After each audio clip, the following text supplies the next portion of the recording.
نحمده ونستعينه ونستغفره ونعوذ بالله من شرور أنفسنا ومن سيئات أعمالنا من يهده الله فلا مضل له ومن يضلل فلا هادي له وأشهد أن لا إله إلا الله وأشهد أن محمدا عبده ورسوله أما بعد فقد قال الله تعالى في القرآن العظيم في القرآن المجيد يا أيها الناس اتقوا ربكم الذي خلقكم من نفس واحدة وخلق منها زوجها وبث منهما رجالا كثيرا ونساء واتقوا الله الذي تساءلون به والأرحام إن الله كان عليكم رقيبا. கண்ணியமிக்க எல்லாமுள்ள அல்லாஹ்வின் நல்லடியார்களே, அல்லாஹ் நம் மீது கடமையாக்கியிருக்கின்ற இந்த ஜும்மாவுடைய தொழுகையை நிறைவேற்ற வேண்டும் என்ற இந்த உயரிய நோக்கத்தோடு நாம் எல்லாம் இங்கு அமர்ந்திருக்கின்றோம்.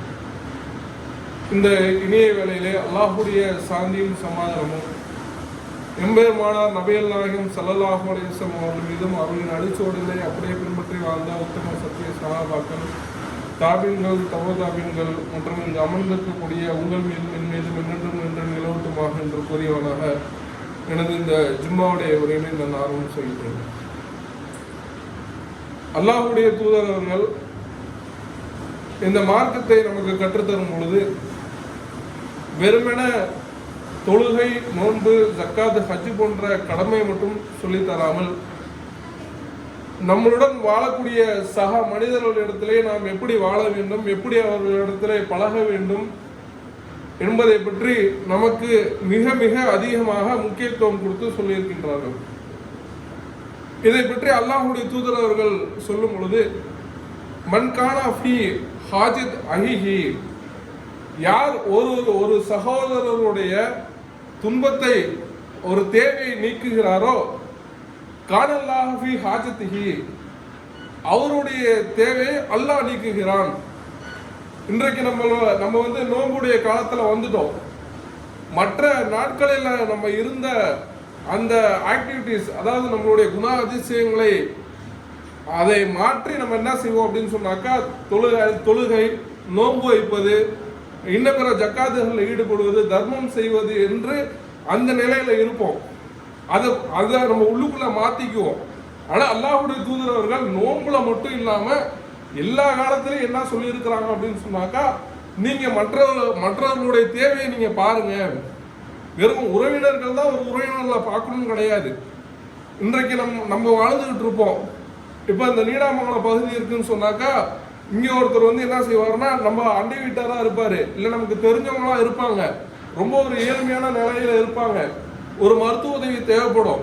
அவங்க ஒரு மருத்துவம் பார்க்கறதுக்கே மாத்திரை வாங்குறதுக்கே காசு இருக்காது, ரொம்ப ஒரு ஏழ்மையில் இருப்பாங்க. ஆனால் நமக்கு அல்ல என்ன செய்வான், ஒரு பெரிய அளவு வசதியை கொடுத்துருப்பான்.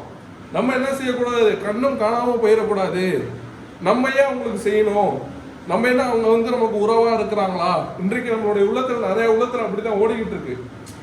எப்படி ஓடுது அப்படின்னா, வெறுமனே நோம்புல நம்ம ஜக்காத்து கொடுக்கணும், நம்ம தர்மம் செய்யணும், 1க்கு 10 நன்மை அல்லாஹ் எழுதுறான் என்று சொல்லி நம்ம என்ன செய்யறோம், அந்த காலத்துல மட்டும், அந்த 1 மாத காலம் மட்டும் நம்ம என்ன செய்யறோம் அப்படின்னு சொன்னாக்கா, இந்த தர்மங்களை வழங்குறோம், ஜக்காத்துக்களை கொடுக்குறோம். ஆனா அல்லாஹ்வுடைய தூதர் சொல்றாங்க, நீங்க ஒரு மனிதனுடைய தேவையை நீங்க நிறைவேற்றினீங்கன்னு சொன்னா, உங்களுடைய தேவைக்கு யார் பொறுப்பே இருக்கிறா, அல்லாஹ் பொறுப்பே இருக்கிறான்னு சொல்றாங்க. இது புகாரியில 2422வது ஹதீஸாக பதிவு செய்யப்பட்டக்கூடிய காட்சியை நம்ம பார்க்கிறோம்.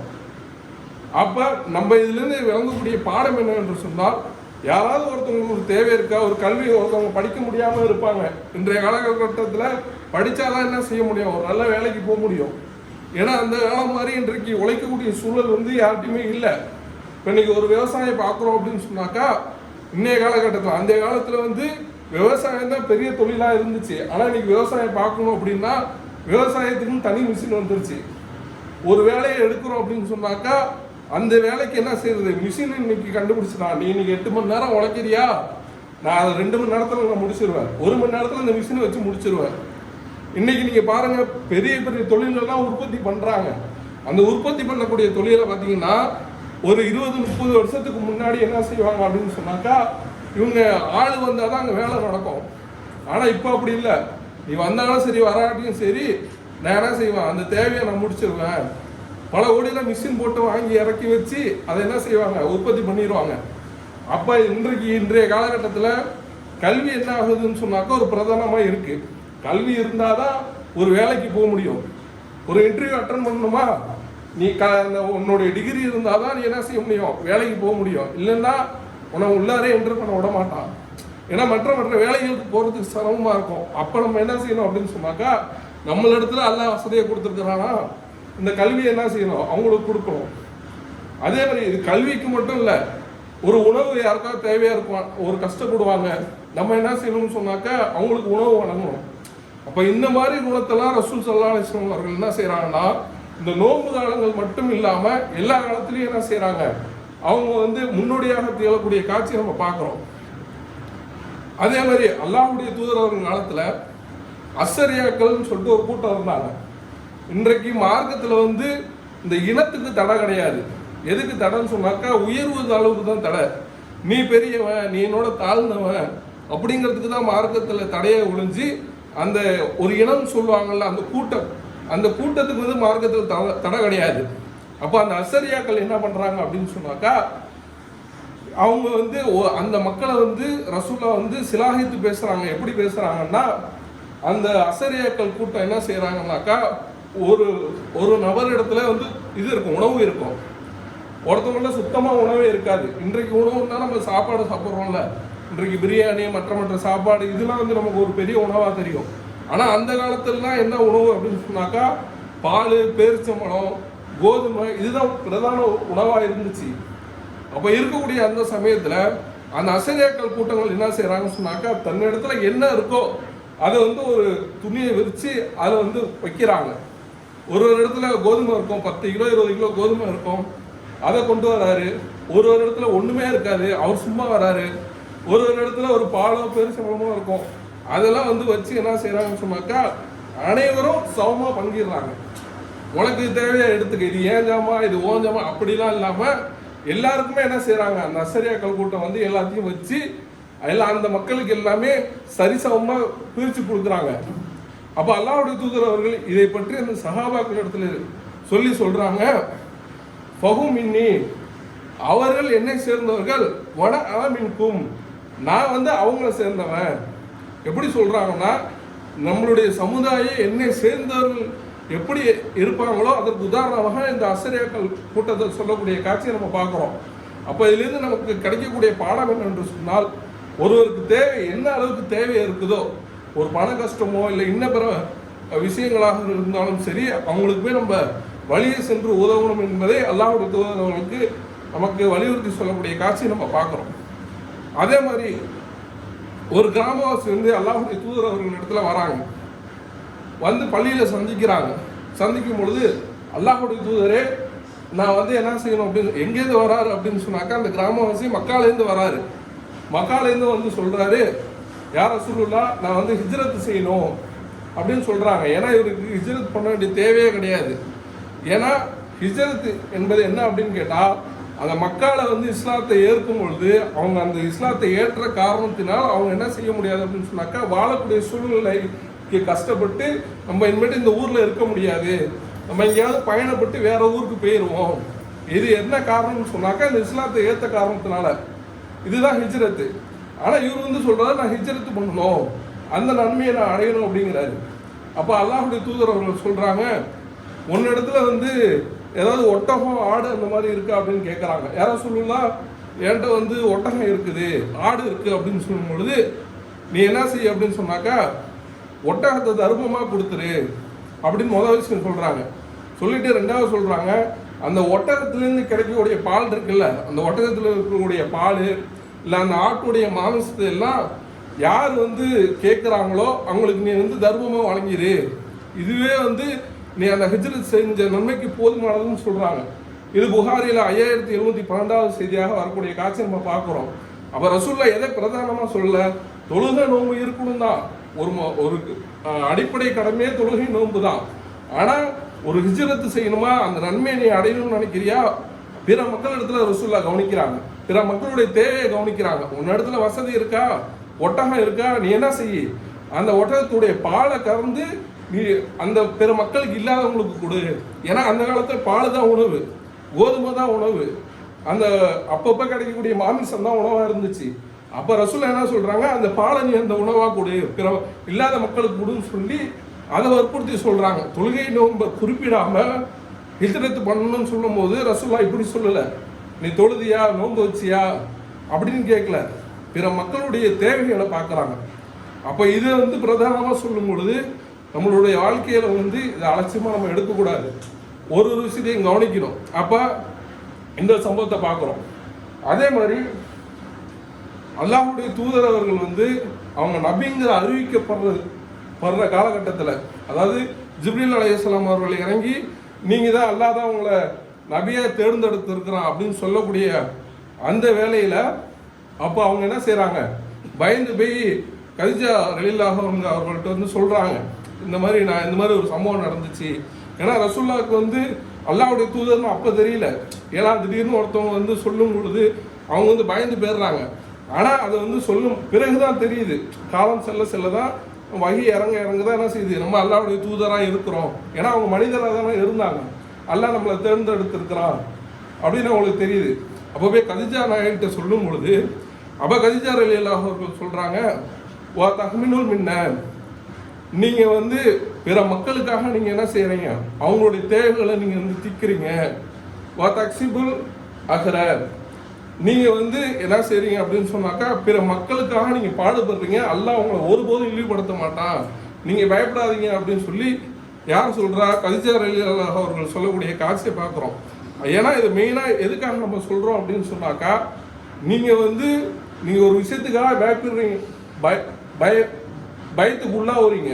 அந்த பயத்துக்கு உள்ளானாலும் அல்லாஹ் இவங்க கதிஜா அவங்க ரசூலுல்லாஹ்ட்ட சொல்லக்கூடிய முக்கிய விஷயம் என்னன்னு கேட்டால், நீங்கள் தொழுவுறீங்க, நோன்பு வைக்கிறீங்க, இன்னும் பிற காரியங்கள் செய்கிறீங்க அப்படின்னு சொல்ல, பிற மக்கள் கஷ்டத்தில் இருக்கிறாங்களா, கஷ்டத்துக்கு நீங்கள் உதவுறீங்க, அவங்களுடைய சுமைகளை நீங்கள் சுமக்கிறீங்க அப்படின்னு சொல்லக்கூடிய காட்சி நம்ம பார்க்குறோம். இது புகாரி முஸ்லீம் போன்ற ஹதீஸ்கெல்லாம் வருது.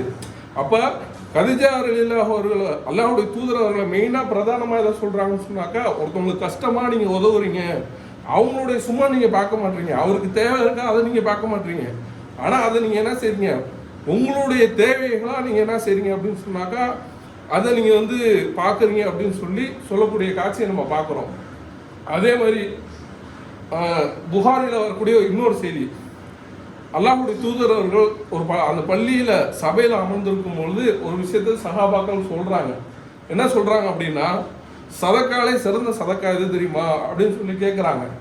இப்போ கேட்கும்பொழுது இவங்க சொல்கிறாங்க, யா ரசூலுல்லாஹ், சதக்கால எது பெரிய சதக்கா, அதாவது தர்மத்தில் எது பெரிய அந்த தர்மம் சதக்கா என்று கேட்கும் பொழுது, உங்களிடத்துல ஆடு இருக்கு இல்லையா, அந்த ஆட்டிலிருந்து வரக்கூடிய பாலை கறந்து நீங்கள் அந்த மக்களுக்கு நீங்கள் தரீங்களே, இலவசமாக தரீங்கல்ல, இந்த நீங்கள் சாப்பிட்டுக்குங்க, எங்கள்கிட்ட ஆடு இருக்குது, 10 ஆடு 20 ஆடு யார் வச்சிருக்கிறீங்களோ, இல்லை ஆடு நமக்கு போக, ஏன்னா அவங்களுக்கும் சில தேவைகள் இருக்கும் சஹாபாக்களுக்கு, அது தேவை போக யார் நீங்கள் இந்த ஆட்டினுடைய பாலை நீங்கள் குடிச்சிக்கிங்க அப்படின்னு சொல்கிறீங்களோ, அதுதான் சதக்காலே பெரிய சதக்கா. இந்த ஏன் ரசூலுல்லாஹ் சொல்கிறாங்க அப்படின்னா, இவங்களிடத்துல வசதி இருக்குது, ஆடு இருக்குது, ஆனாலும் நீங்கள் இப்போ பிற மக்களுக்கு அறிவு பண்ணுறீங்களா, இல்லாதவங்களுக்கு நீங்கள் எங்களுடைய இந்த ஆட்டினுடைய பாலை குடிச்சிக்கிங்க, இல்லை எங்கள்கிட்ட இந்த ஆடு இருக்குது, இதனுடைய மாமிசத்தை நீங்கள் எடுத்துக்கோங்க, இல்லை எங்கள்கிட்ட ஒட்டகம் இருக்குது, இந்த மாதிரி நீங்கள் செயலை செஞ்சால் ரசூலுல்லாஹ் எந்த அளவுக்கு சொல்கிறாங்க, இது சதக்காலே சிறந்த சதக்கா அப்படிங்கிறாங்க. அப்போ இது வெறுமனா ஆடு ஒட்டகம் பால் இதுக்காக இல்லை, நம்மளிடத்துல ஒரு பொருளாதாரம் இருக்கு என்று சொன்னால் இல்லாதவங்களுக்கு நம்ம போய் என்ன செய்யணும் அப்படின்னு சொன்னாக்கா, அவங்க கஷ்டப்படுறது நம்ம கண்ணுக்கு முன்னாடி தெரியும், ஆனால் நமக்கு உறவாக இருக்க மாட்டாங்க, ரத்த பந்தமாக இருக்க மாட்டாங்க, நம்ம போய் என்ன செய்யணும் அப்படின்னு சொன்னாக்கா, நம்மளால் இயன்ற அளவுக்கு அவங்களுக்கு தரணும். நம்மளுடைய தேவைக்கு இருந்தாலும் கூட நமக்கு தேவைக்கு மிஞ்சி இறைவன் சில பேருக்கு வழங்கியிருப்பான். அப்போ அவங்களுக்கு நம்ம போய் என்ன செய்யணும் அப்படின்னு சொன்னாக்கா, இந்த விஷயத்தை போய் நம்ம என்ன செய்யணும் அப்படின்னா, அந்த பணமோ பொருளாதாரமோ இன்னும் பிற அந்த பொருளாக இருந்தாலும் சரி, அவங்களுக்கு தேவை இல்லாதவங்களுக்கு இருக்குன்னாக்கா அதை போய் நம்ம கொடுத்தோம்னு சொன்னாக்கா சதக்காலே சிறந்த சதக்காங்கிறாங்க ரசூலுல்லாஹ். அதேமாரி அல்லாஹ்வுடைய தூதர் அவர்கள் ஃபஜ்ர் தொழுகைக்கு ஒரு கூட்டம் வருது. கூட்டம் எந்த அளவுக்கு வருதுன்னு சொன்னாக்கா, ரசூலுல்லாஹ் அந்த கூட்டத்தை பார்க்குறாங்க. பார்க்கும் பொழுது ரொம்ப ஒரு சொல்லுவாங்களா, பஞ்சத்தில் அடிபட்டவங்க அப்படின்னு சொல்லுவாங்கல்ல, அந்த அளவுக்கு அவங்க என்ன செய்கிறாங்க அப்படின்னு சொன்னாக்கா, ரொம்ப ஒரு ஆடையெல்லாம் இல்லாமல் ஒரு அளவுக்கு பார்த்தாலே, உங்களுக்கு பார்த்தா சில பேர் இன்றைக்கி நம்ம பார்த்தா தெரியும், உங்களை பார்த்தாலே ரொம்ப பாவமாக இருக்கும், ரொம்ப என்னடா பஞ்சத்துக்கு சாப்பாட்டுக்கே வழி இல்லாமல் இருக்கிறாங்க உனக்கு, ட்ரெஸ்ஸுக்கே வழி இல்லாமல் இருக்கிறாங்க உனக்கு, நம்ம கண்டுபிடிக்கிறோம்ல. அதே மாதிரி ரசூல்லா காலத்தில் சில கூட்டம் வருது. அப்போ ரசூல்லா பார்த்துட்டு அந்த சஹாபாக்களை கூப்பிட்டு சொல்கிறாங்க, இந்த அளவுக்கு இவங்க இருக்கிறாங்கன்னு சொன்னாங்க. ஏன்னா அந்த சஹாபாக்கள்லாம் ஓரளவு வசதியான சஹாபாக்கள், ஏன்னா எல்லா சஹாபாக்களும் ஏழ்மை இல்லை.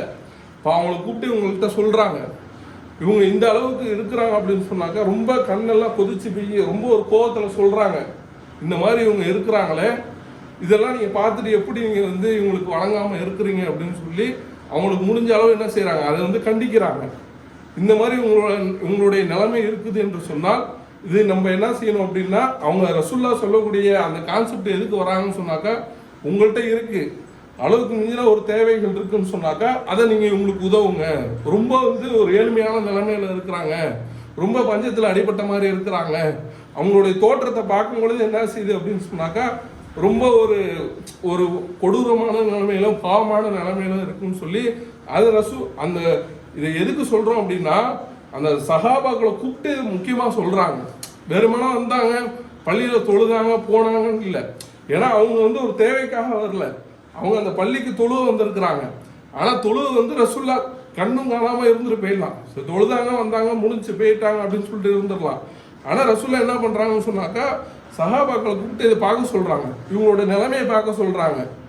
அப்போ நமக்கு இதுக்குலேருந்து என்ன தெரியுது அப்படின்னு சொன்னால், நம்ம இன்றைக்கு எத்தனையோ நபர்களை பார்க்குறோம், நீங்கள் ரோட்டில் பார்க்குறோம், ரொம்ப வந்து ஒரு ஏழ்மையான ஒரு என்ன செய்வாங்கன்னு சொன்னால் அன்னைக்கு சாப்பாட்டையே கஷ்டப்படுவாங்க. நம்ம வந்து இன்றைக்கி அதிகமாக நம்மளுடைய பொருளாதார தேவையில இருக்கிறதுனால நமக்கு அது தெரியல. இன்றைக்கு நம்ம பல ஊர்களுக்கு பயணம் பண்ணி போகும்போது பார்க்குறோம், ஒரு வீடு இல்லாமல் அன்னன்னைக்கு ரோட்டில் படுத்துக்கிட்டு நம்மளை எல்லாம் எவ்வளோ மேன்மையில் வச்சுருக்கிறான். அவங்கள பார்த்தீங்கன்னு சொன்னாக்கா அவங்களுடைய குழந்தைகள் அங்கே எங்கே குடும்பம் நடத்துவாங்கன்னு சொன்னால் அந்த ஒரு சின்ன ஒரு வண்டி தட்டு வண்டி இருக்கும், அதில் குடும்பம் நடத்துவாங்க. இல்லை ஏதாவது ஒரு நிலத்துல புறம்போக்கு இடம் இருக்குல்ல, அங்கே போய் படுத்துக்குவாங்க. அங்கே பாம்பு வந்தாலும் சரி எது கிடைச்சாலும் அவங்களுக்கு தெரியாது. அப்போ தன்னுடைய குழந்தைகள்லாம் என்ன செய்வாங்கன்னு சொன்னாக்கா அங்கே தான் உறங்குற இடம், அங்கே தான் குளிக்கிற இடம், அங்கே தான் குளிக்கிறதுனா ஆற்றுக்கு தான் போவாங்க. இந்த மாதிரி நம்ம எதுக்காக பார்க்குறோம் அப்படின்னு சொன்னாக்கா, அல்லாஹ் நம்மளை எப்படியோ இன்னைக்கு நமக்கு ஒரு வீடு இருக்குது. இன்னைக்கு மனிதனுடைய தேவை என்ன, உணவு உடை இருப்பிடம், 3 தான். ஒரு உணவு இருக்கா, போதுமான அளவுக்கு உணவு இருக்கா, முடிஞ்சு. உடை இருக்கா, முடிஞ்சு. தங்கறதுக்கு இருப்பிடம் இருக்கா, இதான் பேசிக். ஆனால் இது 3 கூட இல்லாத அளவுக்கு இன்னைக்கு இருக்கக்கூடிய காட்சியை நம்ம பார்க்குறோம். அதை பார்த்து நம்ம என்ன செய்வோம்னு சொன்னாக்கா கண்டு காணாமல் போயிடும். நம்ம ஒரு காரில் போவோம், ஒரு பைக்கில் போவோம், எல்லாம் நமக்கு பொருளாதாரத்தை கொடுத்துருப்பான். ஆனால் நம்ம என்ன செய்வோம், கண்டு காணாமல் போயிடும். அப்போ ரசூல்லா அந்த மாதிரி இருந்திருக்கலாம்ல, வந்தாங்க பள்ளிக்கு வந்தாங்க, தொழுது போயிட்டா இவங்க ஒன்றும் சொல்ல போகிறதில்ல, இவங்களும் வந்து ரசூல்லாவை கேட்க போகிறதில்ல எங்களுக்கு ஏதாவது உதவி செய்யுங்கன்னு. ஆனால் ரசூல்லா இது என்ன செய்கிறாங்கன்னா வாலண்டியரே கூப்பிட்டு சொல்கிறாங்க. இப்போ நமக்கு இதுலேருந்து கிடைக்கக்கூடிய பாடம் என்னென்று சொன்னால், நம்ம இன்னைக்கு நம்மளால் முடிஞ்ச எந்த ஒரு உதவியாக இருந்தாலும் சரி, இப்போ ரசூல்லா சொல்கிறாங்களா, ஒரு பேரிச்சம்பழத்தோட துண்டை வேணாலும் நீங்கள் கொடுத்து நீங்கள் வந்து நரகத்துலேருந்து காத்துக்குங்க. ஏன்னா அந்த காலத்தில் வந்து பேரிச்சம்பழம் தான் பிரதான உணவாக இருந்துச்சு. அப்போ அதை குறிப்பிட்டு சொல்கிறாங்க. இன்னைக்கு நம்மளால் எவ்வளோ முடியுமோ இன்னைக்கு நம்ம பார்க்குறோம். நம்ம பார்க்கும்பொழுது இன்னைக்கு எவ்வளோ நம்மள்ட்ட உள்ள 10, 100, 500 இல்லை ஒரு சாப்பாடு உணவு வாங்கி கொடுக்க நமக்கு எல்லாம் சத்திய படைச்சிருந்தான்னு சொன்னாக்கா அவங்களுக்கு வாங்கி கொடுக்கணும். இன்னைக்கு எத்தனையோ பேர் பிள்ளைங்களால் கைவிடப்பட்டு தெருவில் இருக்கிறாங்க. இன்றைக்கு அதே மாதிரி ஒரு குழந்தைய பெற்றுட்டு ஒரு தவறான வழியில் ஒரு குழந்தைய பெற்றாலும் சரி, இல்லை அவங்கள்ட்ட வளர்க்க முடியாதுன்னு சரி, என்ன செய்கிறாங்கன்னு சொன்னாக்கா அந்த காலத்தில் கேள்விப்பட்டிருவாங்க, குப்பை தொட்டியில் போட்டு போயிடுவாங்க. இல்லைன்னா அப்படியே விட்டுட்டு போயிடுவாங்க, ஏதோ ஒரு இடத்துல போட்டு போயிடுவாங்க. இன்றைக்கு அந்த குழந்தைங்க எல்லாம் வந்து பார்த்தீங்கன்னு சொன்னாக்கா ஒரு யாரும் இல்லாத ஒரு நிலையில இன்னைக்கு ரோட்டில் நிறைய பேர் பார்க்குறோம். அவங்க யார் என்ன, இவங்களுக்கு அட்ரஸ் என்ன, உங்களுடைய சொந்தக்காரங்க யாருமே தெரியாது. இப்போ அவங்களுக்குலாம் நம்ம என்ன செய்யணும்னு சொன்னாக்கா நம்மளால முடிந்த ஆதரவை நம்ம கொடுக்கணும். எல்லாருடைய தேவையை நம்ம செய்ய முடியாது. அவங்கவுங்க இனத்துல அவங்கவுங்க செஞ்சுக்கிட்டாலே நம்ம அவங்கள என்ன செஞ்சிடலாம், ஓரளவு மேன்மைக்கு கொண்டு வந்துடலாம். அதை ரசூல்லா செஞ்சுருக்கிறாங்க, இதை பிரதானமாக சொல்லியிருக்கிறாங்க. இதுலேருந்து சிறந்த சதக்கா நமக்கு சொல்லியிருக்கிறாங்க. ஆக இனி வரக்கூடிய காலங்களில் அல்லாஹ் ரப்பல் ஆலமீன் உங்களையும் என்னையும் அப்படி ஆக்கி அனுபவிவானாக என்று கூறி எனது இந்த முதல் உரையை நிறைவு செய்கிறேன். இன்னும் ஓரிரு நாட்களில் நாம் நோன்பை அடைய இருக்கின்றோம். இன்றைக்கு பல மக்களுக்கு, குறிப்பாக சொன்னால் இந்த இஸ்லாமிய சமுதாயத்திற்கு, இந்த ஏகத்துவத்தை ஏற்காத நிறைய மக்களுக்கு என்ன சொல்லுதுன்னு சொன்னால், நோன்புங்கிறது வந்து மற்ற என்ன நடத்திட்டு இருக்கிறாங்கன்னா, நோம்புன்னா மற்ற சமுதாயத்தில் ஒரு இது இருப்பாங்கள்ல, ஒரு விரதம் இருப்பாங்கள்ல, அதே மாதிரி தான் நோன்பு. நம்ம நோம்புக்கு அந்த 3-4 மணிக்கு எந்திரிச்சு சாப்பிட்டுட்டு நம்ம ஈவினிங் என்ன செய்யலாம், நோம்பு திறந்துட்டா அதோட அந்த வேலை முடிஞ்சிருச்சு அப்படின்னு தான் இன்றைக்கு நோம்புடைய சட்டத்திட்டங்களை அறியாமல் இன்றைக்கு நிறைய மக்கள், குறிப்பாக இந்த இஸ்லாமிய சமுதாயம் இருக்கக்கூடிய காட்சி நம்ம பார்க்குறோம். இறைவன் தன்னுடைய திருமறையில் என்ன சொல்கிறான், யா ஐயுஹல்லதீன ஆமனூ, நம்பிக்கை கொண்ட மக்களே, குத்திபா அலைக்குமுஸ் ஸியாம், உங்களுக்கு முன் சென்ற சமுதாயத்திற்கு நோன்பு கடமையாக்கப்பட்டது போல் கமா குத்திபா அலல்லதீன மின் கபலிக்கும், உங்களுக்கும் இந்த நோன்பு கடமையாக்கப்பட்டிருக்கிறது. ஏன் தெரியுமா, இல்லை அல்லக்கும் தத்தக்கும், நீங்கள் இறையுச்ச உடையவர்களாக ஆக வேண்டும் என்று தான் இந்த நோன்பையை நான் உங்களுக்கு கடமையாக்கி இருக்கின்றேன். இப்போ இன்றைக்கு பார்க்குறோம், இன்றைக்கு இந்த ஊர் மக்கள்லாம் சேர்ந்து நம்ம இன்னையிலேருந்து நம்ம நோன்பே வைக்கக்கூடாதுன்னு ஒரு முடிவு எடுத்துட்டோம். அல்லாஹ்க்கு ஏதாவது அல்லாஹ்வுடைய தகுதியில் ஏதாவது குறைய போகுதுன்னா கிடையாது. இல்லை இந்த உலகமே சேர்ந்து நம்ம இன்னைக்கு என்ன செய்கிறோம், இன்னிலேருந்து ஒரு உதாரணத்துக்கு சொல்கிறேன், எல்லா மக்களும் ஒரு மக்கள் விடாமல் நம்ம இன்னிலேருந்து நோன்பு வைக்கிறோம், சரியான நேரத்துக்கு நோன்பு வைக்கிறோம் அப்படின்னு சொன்னால் அல்லாஹ்க்கு தகுதி எதுவும் கூட போதான்னா கூட போகிறது கிடையாது. நம்மளை அல்லாஹ் எதுக்காக இந்த நோன்பை வைக்க சொல்கிறோம் அப்படின்னு சொன்னாக்கா, அல்லாஹ்க்கும் தத்தக்கும் நீங்கள் இறையச்சமுடையவர்களாக ஆகணும். ஏன்னு சொன்னாக்கா இன்னைக்கு வருஷம் நம்ம என்ன செய்கிறோம் அப்படின்னு சொன்னாக்கா இந்த நோன்பு நோக்குறோம், சஹருக்கு எந்திரிக்கிறோம், சாப்பிட்றோம், தூங்குறோம், காலை எந்திரிக்கிறோம், நம்மளுடைய தேவைகளை பார்க்குறோம். அதே மாதிரி நோன்புக்கு கரெக்டாக நோன்பு திறந்துடுறோம், அடுத்தடுத்த வேலையில். இன்றைக்கி நிறைய வீட்டில் பார்க்குறோம், எந்த மாதிரின்னு கேட்டால், இன்றைக்கு அந்த குர்ஆன் ஓதப்படுது. எப்போ ஓதப்படும் அப்படின்னாக்கா கரெக்டாக இந்த நோன்பு காலங்களில் ஓதிடுவாங்க. அதேமாதிரி இந்த நோம்பில் சீரியல் பார்க்க மாட்டாங்க, மற்ற விஷயங்களில் ஈடுபட மாட்டாங்க. ஆனால் அந்த நோன்பு முடிஞ்சிருச்சுன்னு சொன்னாக்கா எப்படி நம்ம நோன்பு முன்னாடி காலத்தில் இருந்தோமோ அதே மாதிரியே இருக்கிறாங்க, அல்லாஹ் பாதுகாத்த சில நபர்களை தவிர. ஆனால் இன்றைக்கி நம்ம கண்ணு முன்னாடி வைப்போம், இதோட நம்ம வேலை முடிஞ்சிடாது. சில பேரை பார்ப்போம், நம்மளோட உறவினர்களை பார்ப்போம், நோம்புன்னா என்ன அடிப்படையிலே தெரியாது, அவங்கள்ட்ட நம்ம போய் அந்த நோம்பு பற்றி எடுத்து வைக்க மாட்டோம். நோம்புன்னா எப்படி, நோம்புடைய சட்டத்திட்டங்கள் என்ன, இன்றைக்கு நோம்பு நம்ம எப்படி திறக்கணும் அப்படிங்கிற விஷயத்தெல்லாம் நம்ம என்ன செய்ய மாட்டோம் அப்படின்னு சொன்னாங்க. இன்றைக்கு நமக்கு தெரியும், தெரிஞ்சாலும் கூட நம்ம எத்தி வைக்க மாட்டோம், அவங்களுக்கு தெரியாது. அப்போ தெரிஞ்ச நம்ம என்ன செய்யணும்னு சொன்னாக்கா அவங்களுக்கு அந்த விஷயங்கள்லாம் சொல்லணும். அப்போ அதை நீங்கள் இந்த குர்ஆனுடைய வசனத்தை சொல்லணும். இப்போ உதாரணத்துக்கு சொல்கிறதா இருந்தால், இப்போ ஒரு சகோதரர் இருக்கிறாரு, நமக்கு தெரிஞ்சவராக இருக்கிறாங்க, நம்ம உறவினர்களாக இருக்கிறாங்க. குர்ஆன் அந்த நோன்பை பற்றி அல்லாஹ் குர்ஆனில் என்ன சொல்லியிருக்கிறான், ஒரு வசனம் சொல்லுங்கன்னு கேட்டால் தெரியாதும்பாங்க. ஏன் தெரியாது, எங்கள் அத்தா நோன்பு வச்சாங்க, நான் நோன்பு வைக்கிறேன். எங்கள் அத்தா சஹரில் எந்திரிப்பாங்க, 3 மணிக்கு எந்திரிப்பாங்க, 3:30க்கு எந்திரிப்பாங்க, அவங்க சாப்பிடுவாங்க, அதே மாதிரி தூங்கிடுவாங்க. அதுதான் எனக்கு தெரியுமே ஒழிஞ்சு இந்த நோம்புனா என்னன்னு தெரியாது. நோன்பை பெற்ற ஒரு ஹதீஸ் கேளுங்க, நிறைய பேருக்கு தெரியாது. நோன்பு எப்படி வைக்கணும், நோன்புக்கு நியத்து இருக்குதா. இப்போ இன்றைக்கு பல பள்ளிவாசலில் பார்க்குறோம், நோன்பு திறக்கிறதுக்கு நியத்து, அது ஏன் சொல்கிறாங்க, அந்த மக்கள்கிட்ட போய் கேட்டால் அவங்களுக்கு தெரியாது. நாங்கள் ஆரம்ப காலத்துலேருந்து இதுதான் சொல்லிக்கிட்டு இருக்கோம்பாங்க. ஆனால் அவங்க வேணுக்குன்னு சொல்லலை. சில பேர் நம்ம இந்த கொள்கையை நம்ம ஏற்றுக்கக்கூடாது, இவங்களுக்கு எதிரியாக இருக்கணும் அப்படின்னு சொல்லி சில பேர் என்ன பண்ணுறாங்க அப்படின்னு சொன்னாக்கா அவங்க வீம்பாக இருக்கிறாங்க, அது வேற. ஆனால் வேணுக்குன்னே அவங்க என்ன செய்ய மாட்டாங்க அப்படின்னு சொன்னாக்கா அவங்களுக்கு அந்த நோன்பை பற்றி தெரியாது. நம்ம நோன்புல துறக்கும் போது இந்த துவா வதணும், நியத்துன்னு சொன்னாக்கா நம்ம அந்த மனசுக்குள்ளே வைக்க, இறைவனுக்காக நான் நோம்புன்னு இருக்கிறேன்னு வைக்கிறோமே, இதுதான் நியத்து. இதுக்குன்னு ஒரு வாசகம்லாம் கிடையாது, இதுக்குன்னு ஒரு துவாக்கள்லாம் ரசூலுல்லாஹ் சொல்லி தரல. ஆனால் பள்ளியில் இன்றைக்கு நிறைய பள்ளிகளில் என்ன செய்கிறாங்கன்னு சொன்னாக்கா அதை வலுக்கட்டாயமாக இதை நீங்கள் சொல்லி தான் ஆகணுங்கிறாங்க. அப்போ நிறைய மக்கள் உட்காந்துருப்பாங்களா, நம்மளுடைய உறவினர்கள் இருப்பாங்க, சகோதரர்கள் இருப்பாங்க, நண்பர்கள் இருப்பாங்க, அவங்களும் உட்காந்து சொல்லுவாங்க. இதை பற்றின தெரியாது. ஆனால் நம்மளை அல்லாஹ் எப்படி வச்சுருக்கிறான்னு சொன்னாக்கா, இன்றைய ஏகத்துவத்தை அல்லாஹ் நமக்கு நாடி இருக்கிறான், நமக்கு கொடுத்துருக்கிறான். இந்த நோன்பை பற்றி நமக்கு தெரியும். நம்ம என்ன செய்யணும்னு சொன்னாக்கா, முடிந்த அளவு இன்றைக்கு நம்ம என்ன செய்யணும் அப்படின்னா, நம்மளுடைய உறவினர்களுக்கு சொல்லணும், நம்மளுடைய தெரிஞ்சவங்களுக்கு சொல்லணும். அல்லாஹ் இந்த மாதிரி குர்ஆனில் இந்த மாதிரி சொல்லி இருக்கிறான், நீங்கள் இறைச்சத்துக்கு தான் கொடுத்துருக்குறான், இறைச்சத்தின் அடிப்படையில் தான் இந்த நோன்பு உருவாக்கப்பட்டிருக்குன்னு சொல்லி நம்ம சொல்லணும். அதே நம்ம நீங்கள் யூஸ் பண்ணுறாமே ஃபேஸ்புக்கு, இன்ஸ்டாகிராமு, ட்விட்டரு, இதெல்லாம் நோன்புல எதுக்காக யூஸ் பண்ணணும்னு சொன்னாக்கா இந்த மாதிரி செய்திகளை மார்க்கத்துக்கு நம்ம சொல்லணும். ரசூலுல்லாஹ் சொல்கிறாங்க, என்னிடமிருந்து ஒரு செய்தி கிடைச்சாலும் நீங்கள் போய் மக்களுக்கு சேருங்க. அந்த காலத்தில் எப்படி இந்த இஸ்லாம் பரவுச்சு, ரசூலுல்லாவா எல்லாத்துலேயுமே சொல்கிறாங்களா கிடையாது. ரசூலுல்லாஹ் அந்த செய்தியை சொல்லிடுவாங்க, அவங்களுக்கு தெரிஞ்சுன்னா அவங்க இன்னொருத்தவங்களுக்கு அறிவிப்பாங்க, இன்னொரு மக்களுக்கு அவங்க சொல்லுவாங்க. அவங்கள்ட்ட இப்படி வாழையடி வாழையாக தான் என்ன செய்யுதுன்னு சொன்னாக்கா அந்த செய்தி அந்த செய்தி ஒவ்வொரு மக்களுக்காக தெரிஞ்சிச்சு. இப்போ நம்ம இனி வரக்கூடிய காலங்களில் என்ன செய்யணும்னு சொன்னாக்கா, நோம்பாக இருக்கட்டும், ஜக்காத்தாக இருக்கட்டும், ஹஜ்ஜாக இருக்கட்டும், தொழுகையாக இருக்கட்டும், எந்த ஒரு வணக்கமாக இருக்கட்டும், நம்ம இந்த செய்திகளை கொண்டு போய் நம்ம உறவினர்கள் சேர்க்கணும். ஏன்னா இன்னைக்கு நம்ம நோன்பு வைக்கிறோம், மற்றவங்களும் நோன்பு வைக்கிறாங்க. அந்த நோன்பு அவங்களுக்கு உரியதாக இருக்குமா? அல்லாவும் அல்லாவுடைய தூதரும் சொன்ன மாதிரி அவங்க செய்கிறாங்கன்னா கிடையாது. இப்போ தெரிஞ்ச நம்ம சொல்லணும். இப்போ ஏன்னு சொன்னாக்கா, நம்ம தெரிஞ்சு சொல்லாமல் இருந்தோம்னு சொன்னாக்கா மறுமையில் நமக்கு என்ன இருக்குது, அதை பற்றிய கேள்வி நமக்கு இருக்குது. ஆக இனி வரக்கூடிய காலங்களில் அல்லாஹ்வுடைய கிருபையினால் நம்ம அதை சொல்லக்கூடிய மக்களாக, இந்த ஏகத்துவத்தை எடுத்து வைக்கக்கூடிய மக்களாக அல்லாஹ் ரப்பல் ஆலமீன் உங்களை பெண்ணையும் ஆக்கி அது புரிவானம் என்று கூறி எனது இந்த உரையை நிறைவு செய்கிறேன். வாஹிர் தானா அல்ஹம்துலில்லாஹி ரப்பில் ஆலமீன்.